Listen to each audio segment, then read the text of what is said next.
Hi everyone, David here. Welcome back to the channel. Thanks for coming back for another video, or welcome if it's your first time. Thanks for joining us. How are you doing? You doing okay? Yeah, I'm doing pretty well. I'm a little bit worn out. It's Golden Week here in Japan. That's a kind of a lot of public holidays that people often take off consecutively, so it's nice and relaxing. I've not been relaxing that much, to be honest. I've been to meet this guy at the expo. This is Miyaku, if you don't know. I did visit the expo a few weeks ago. I went to that for the first time on the second opening day. But since then, I got the season pass, thanks to one of my friends giving me a discount code. So I thought, oh, maybe it's worth doing it if I'm going to visit a lot. So I'm going to be talking you through my second visit to the expo. I thought maybe I could compile these a bit more briefly, but I've got just so much footage to show you. I have edited it quite a lot though, so don't be worried. I'm going to show you what I did on the second day. I went to the Japan Pavilion. That was my kind of headliner. I also managed to get to some of the country ones that don't need such a long reservation, don't need such a long wait. Let's say they don't need a reservation at all. For example, Malaysia, the Philippines, Luxembourg, Germany, Poland, which I'll talk about more, and also the Commons A Pavilion, which is where a lot of the smaller countries are having their little booths. So there were a few different Commons Pavilions, so I did most of the Commons A Pavilion as well. So I'm going to show you all that, so I'm going to narrate this in a moment. Please like this video, subscribe to the channel, leave a question or comments, and also share this channel to anyone who's visiting the expo or coming to Japan soon. I've got lots of advice on this channel. You can also give me a super like to give me a bit of pocket money to improve this channel, and also join one of my membership levels if you're really into this. I'd appreciate that a lot. So I'm going to see you on the other side. I'm going to give you a bit more detail about what I did, and yeah, I'll see you there. Okay, enjoy the show. Okay, here we are back again at Osaka Metro Yumeshima Station on the Chuo line, and it was looking about as crowded as it was the time before, but large crowd appearing at the East Gate trying to get in. It did take me a little while to get in again, another 30 minutes after opening. So finally 9:30 I managed to make it through, and here's the ground ring in front of us. But something I noticed just on this side of the ground ring was a line. There didn't seem to be anything on the other side of it. So where was it heading? So follow the line. This actually turned out to be two lines, which I'm going to show now. So the one on the right branched off towards the French Pavilion. That was a huge line just for that. And the one on the left was on its way to the American Pavilion. So might take a little while before I go to those pavilions, I think. So I decided to go a bit of a quieter one. I went to the Irish one. So here we go. The Irish one, fairly quiet, minimalist, showing some of Ireland's nature and arts and crafts as well, especially using Japanese techniques as well. You can see a bit of collaboration. Not sure what that big ring thing is, but there's a big gold one outside. You even got to have a go on the harp if you really want to. Little cherub that I was. And a little interesting, absorbing presentation of Irish wildlife. Now after this, it was still quite early, so I went to the Philippines Pavilion. Not such a long line, only took me about 20 minutes to get in. That wasn't too bad. There seemed to be a theme of weaving here, so that even the pavilion looks like it's woven. But inside, from each of the different areas of the Philippines, there are some representative tapestries or kind of, I don't know, embroideries. Some of them had projection mapping put on top of them, but you can learn about each area of the Philippines. And there was also this rather interesting interactive area where you could become part of Filipino nature. I think I was some kind of coral monster at this point. And otherwise just enjoy some views of the Philippines. Also, you can line up and have your AI portrait taken, where they take your photo and then they make a portrait for you. Goodness me, they really did me dirty there. Camera adds £10, I guess. I think there are about 3 cameras going on there. And of course you can see some of the woven fabrics from the Philippines. After that I went to the Malaysian Pavilion. Wasn't much of a line outside, it seemed to be feeding in quite quickly. So I see a bit of Malaysian culture. Inside you can see a bit of a look into the varied Indonesian mixed culture. You can see some of the old shop fronts. You can see a lot of street food there. Look very delicious. I was starting to get a little bit hungry, even though it wasn't quite lunchtime. And also some little model houses of Malaysian life. Looks very nice. So a little peep into daily life.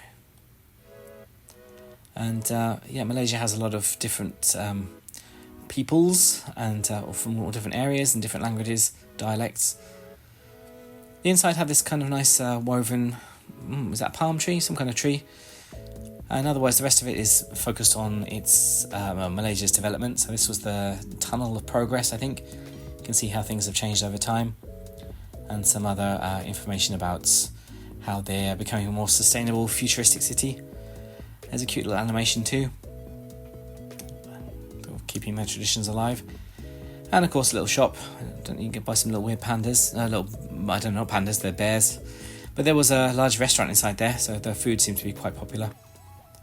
Outside there was a nice stage. They were having little performances during the day. This one could be joined by members of the public. Then there was an unusual, I don't know if this was a pageant or a drama, or I don't know what was going on there. Anyway, on to the Commons A Pavilion. Now, a lot of countries are inside here. I'm not going to give specific comments on all of them. I'm just going to wrap them up quickly. So here they are, lots of booths. I'm going to take you on a whistle-stop tour through all of them. I'm going to keep quiet and just let you watch for a moment. There's some gift shops there too.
Okay, and after all that, you can get a special stamp from the Commons Pavilions that will eventually make up a complete picture. Here's my part 1. I'll show you the end at the end of this video. And since I got my passport this time, I decided to pick up some of the stamps I didn't get the first time around. So back to Mozambique. There's a little video upstairs too. And if you feel like a snack, you can get an eel pie, or you can get some tsuki gesho, which are the Osaka's famous manju, little cake things. A little bit windy, but you can get a freshly made one. And also a tsuki gesho pudding, which was very smooth and creamy. I was wandering past the Kansai Pavilion, which is where I visited last time, but they did actually have a collaboration area. This is kind of rotating. This time it's Kyoto's turn. They can show some arts and crafts and food from the area too, and also sign up for some interesting events. After that, I had a bit of time to kill, so I decided to go to Luxembourg, which seemed to have quite a long line. It said it took an hour, but it was only about half an hour, I think. So interesting kind of, sustainable materials, a bit of chipboard. There was also this kind of interesting AR monument thing you could do while you're waiting. And finally inside we can get a peep into the world of Luxembourg, and some various little displays showing different aspects of Luxembourgish society, the very multilingual society too. Apparently all the public transport is free in Luxembourg, I didn't realise that. And multicultural too. This man has got a Japanese wife and speaks Luxembourgish. He doesn't know how to close the fridge though. And finally you get to see the Luxembourg mother brain, showing all different kinds of ideas and innovations that come from Luxembourg. That was quite interesting, and you can see a glimpse into the future. What's mother brain from? Is that from Metroid? I can't remember. After that you can see this nice immersive projection area with a net that you can sit on, so you're really kind of suspended in mid-air of this image. A nice bit of country trunk. Oh goodness me, there's a tractor going past, watch out. And also some slightly expensive foods and drinks, including a Luxemburger, which I was pleased about. Next door is the Germany Pavilion. Wa Deutsche. I don't know why the wa, it's just kind of exciting, surprise. Not much of a line either, because it's kind of continually fed in to the building, so don't go through in groups like the Luxembourg one. There are several events happening during the day as well in this little plaza area. And also you're going to get one of these little squashy friends to talk to you, and you tap them on the interactive parts of the wall and then it will talk to you. This was some information about the circular city, I think it was called, a sustainable city of the future. Also circular things in the sort of spinning mobile. Very pretty, very expensive looking. So as you can walk around, you can listen to your little squashy friend talking in your ear. And this building is kind of a big spiral really, so going up the slope you can learn about the sustainable city plans. And finally you'll get a bit further up to this revolving area, which is kind of trippy. You can see how like rubbish gets recycled, and just have a bit of a relax there. Hello. Quite comfortable. It felt like I was drunk actually. It was just slowly rotating. And then finally on the top floor there's some interactive displays. You can play some games, you can learn about different kinds of power generation. I think they were using my manual labour to turn these wheels. You can play some pinball, sustainable pinball. Finally. Something about offshore wind farms, I think that was. And there was some kind of augmented reality thing going on with this. I didn't get a chance to play that. But finally we have to say goodbye to our little friend. Goodbye, Auf Wiedersehen.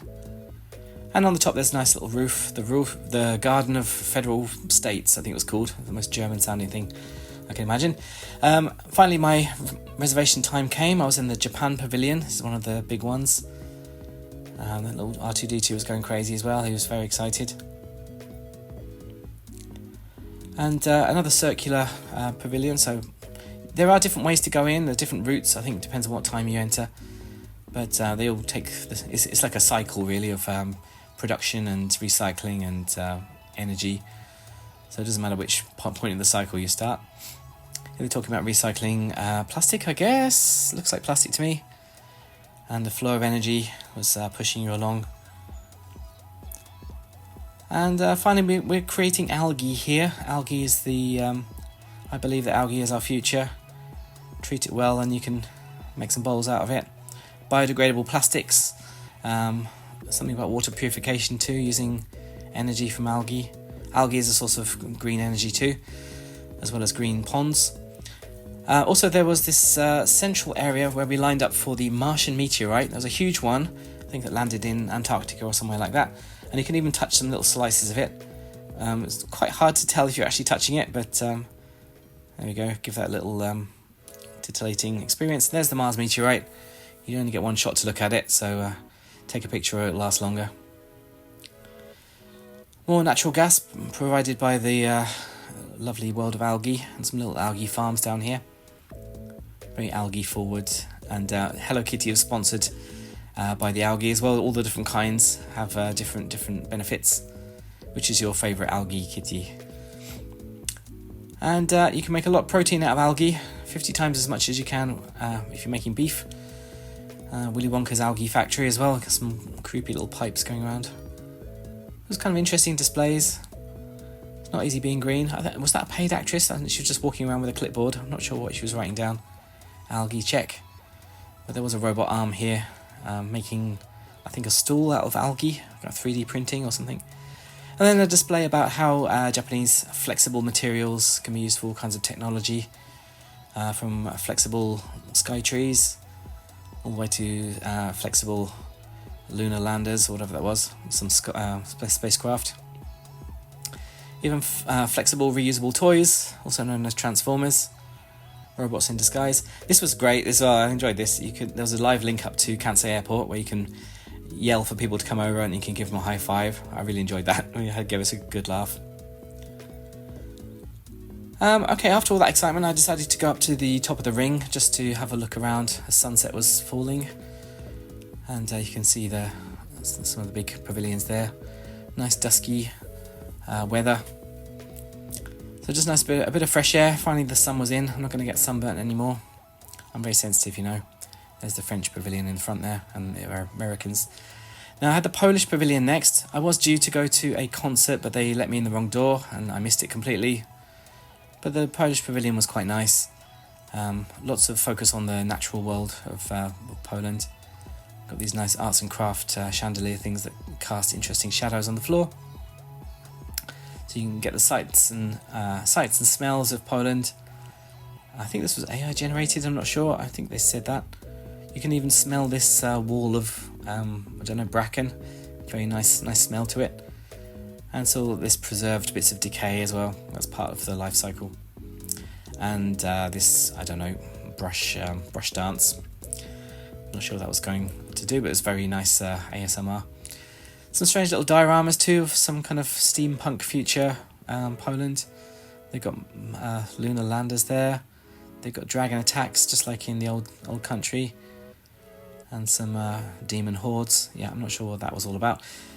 And the usual stuff for the expo, feeding diversity, all the futuristic technology of the world of tomorrow. Outside I managed to stick the camera over my head and catch a little bit of the water show, but I think I'll show you a proper clip of that when I can get a good view. But you can see it from the back as well, from the Grand Ring behind it. Or if you can reserve a seat too, you can get one of those. I don't know why there was such a long line for Malta this time. I got in there quite early last time. But there we go, Malta. I really want to get into this one as well. I want to get a reservation soon for Null. There goes, Null. Some kind of artistic, looks like Evangelion font on that one. And the Portuguese pavilion looked a bit ropey, so I thought I'd check that one out too. Ha ha ha. It wasn't much inside, just kind of the communication was the theme. That's an interesting part about how Japanese and Portuguese have a lot of common words. I will flood your home. Yeah, the ocean wasn't holding back. It's annoyed.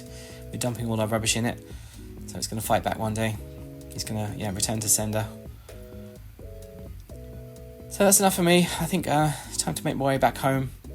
I did manage to catch a little bit of the drone show as well, which happens at closing time. So you can see a little bit of a Nausicaa feeling looking thing. And then One World, We Are the World. So thanks for watching. Okay, welcome back. Thank you for staying all the way to the end. I appreciate that. So what did you think of day 2? I think it was quite a productive one. I didn't really have many reservations. I think I had only the Japan Pavilion, and also I made the reservation for the Polish concert, which didn't go to plan at all. They just let me in. I showed my reservation QR code and they said, oh yeah, sure, go inside.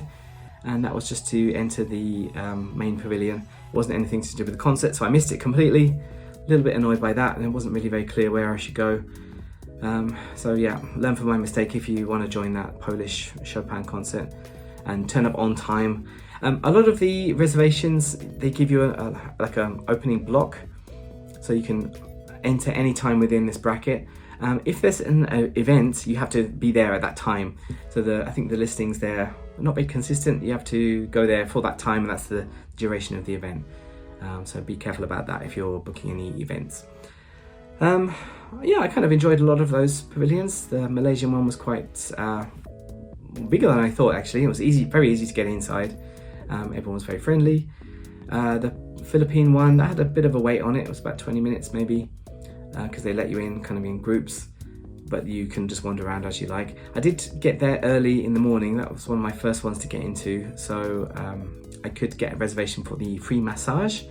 I had to come back at 1 o'clock, but that wasn't too bad. It was nice free massage for about 10 minutes, so I enjoyed that. I was curious about the Luxembourg Pavilion because it had such a long line, and Luxembourg's not a particularly big or famous city around the world. That was kind of fun too. They obviously spent some money on it, and yeah, the wait was kind of punishing, but it was mostly in the shade, so you could kind of just take it easy. The German one was good as well. Not much of a line as well because they're continually feeding people in, and the little talking doodad was kind of cute. So I enjoyed that. The Commons ones were fun too. It's good if you're just kind of interested in meeting some of these smaller countries and even interacting with some of the people from them. They kind of vary a little bit though. So I hope you enjoyed that little quick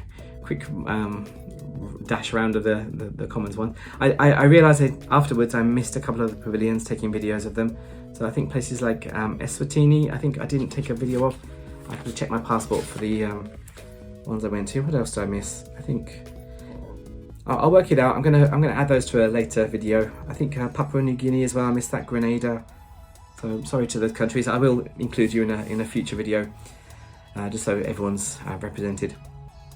I also did start to get the Commons pavilions and the kind of international organisations one. There are 6 pavilions you can go into. Is it 6 or 5 or 6? Hang on, I can check it now. So it is 6, yeah. So there is a little map there of places you can go to. I did show you the kind of stamps that you can add to, so different colours you layer on top. You don't have to do them in order, but I recommend doing that because I think the black colour is the last one, and that's the one that kind of holds it all together. So you don't want to be stamping on top of the black, really. I'm going to show you it in a moment, so you can skip forward 30 seconds if you don't want to see what it is. But here we are. This is the finished, there we are, Myaku Myaku in a Hokusai ink blot. What am I talking about? Ink block prints. So that was kind of cute. It turned out quite nicely as well. I did one of these when I went to Katsuoji Temple, and that didn't turn out very nicely. So there we go. That was good. I got my passport as well, so I did actually go back to some of the pavilions I went to the previous time, just so I could get the stamps. I like that, being a completionist. I don't know how I'm going to get the Kansai Pavilion, and that one's inside, so I've got to do that. Might have to enter there again at some point. Yeah, it was kind of interesting. The Japan one was a little bit not quite as interesting as I thought it was going to be. I mean, the technology was interesting, using algae to save the world. That was good. The content was a little bit dry though, to be honest, and the Mars meteorite was kind of not really part of any of the rest of the story, so I don't know how they obviously just thought that was a good idea to bring that. It was interesting to see that too, but it was a little bit kind of apropos nothing. I don't know how they're tying that into the story. There was some kind of rumblings about, oh, they've got water there, so maybe that's a bit like Earth. I don't know. So yeah, Japan one was fine. It might not be one to hinge your whole trip around, so I'll let you know that for sure. I think I had more fun in the Kansai Pavilion the first time. where are we then? So I think that's most of the stuff I want to cover. Yeah, okay. So I'm going to do this again for possibly every visit. If I do some mini visits, I might kind of stick them together. So I've got one more visit in the backlog, and I'm planning my next one. I was going to go today actually, but I think I hurt my legs a little bit, so I'm going to take it easy by making YouTube content. So there we go. If you've got any questions, please let me know. Like this video, subscribe to the channel, leave a comment or a question, share this channel to anyone visiting the expo. Also, you can give me a super like if this was super useful, and also, or if you just liked it a lot, and also join one of my membership levels if you are really interested in more additional content or just supporting my channel. That would help me a lot. So great, thank you very much for watching. There's more to come, so I'll try to filter in the rest of my usual content in with the expo, so don't worry, it's only for 6 months. I'll get tired of it at some point. So see you again, take care, and Meka saying goodbye, who's got a bit of a migraine. See you again, bye bye.